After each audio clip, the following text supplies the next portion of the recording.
símbolo é como um portal que nos faz enxergar lá no fundo daquele salão escuro do nosso inconsciente. E trazer de lá, então, força, sabedoria, pensamentos, estratégias, intuição, enfim, várias coisas para as nossas vidas. Então, nos arquétipos, a gente vê como que uma linguagem simbólica, mas efetiva, entre o divino e o homem consciente, entre o universo inconsciente maior e as nossas vidas pessoais. Então, essas informações que nos influenciam, que nos fazem crescer, porque tudo que a humanidade já viveu não é perdido. Tudo está acumulado, todas essas memórias, todas essas experiências estão guardadas, tanto no indivíduo quanto no coletivo. E então começa-se a criar formas e padrões de comportamento de certa maneira. Jung dizia que há arquétipos para todos os tipos de comportamento. Então, quando a gente tem um comportamento humano, esse comportamento já foi exercido diversas vezes na história da humanidade.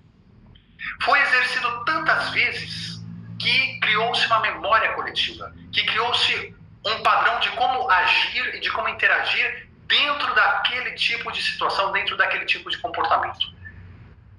E aí, ele diz, todo comportamento, portanto, gera um arquétipo. É mais ou menos como a gente olhar uma aranha, e a aranha ela vai lá e tece a sua teia, né? Ou seja, uma aranha tece a sua teia. O que é isso? É um padrão de comportamento. Você sabe que a aranha vai lá, ela vai chegar no cantinho e vai fazer a teia dela. Isso é um padrão de comportamento, isso é um arquétipo da espécie dela, de comportamento dela.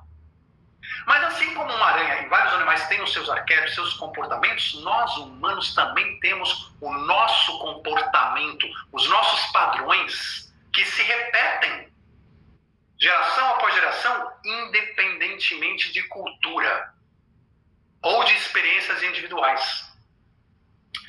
Então, por exemplo, Jung, comenta a figura da mãe.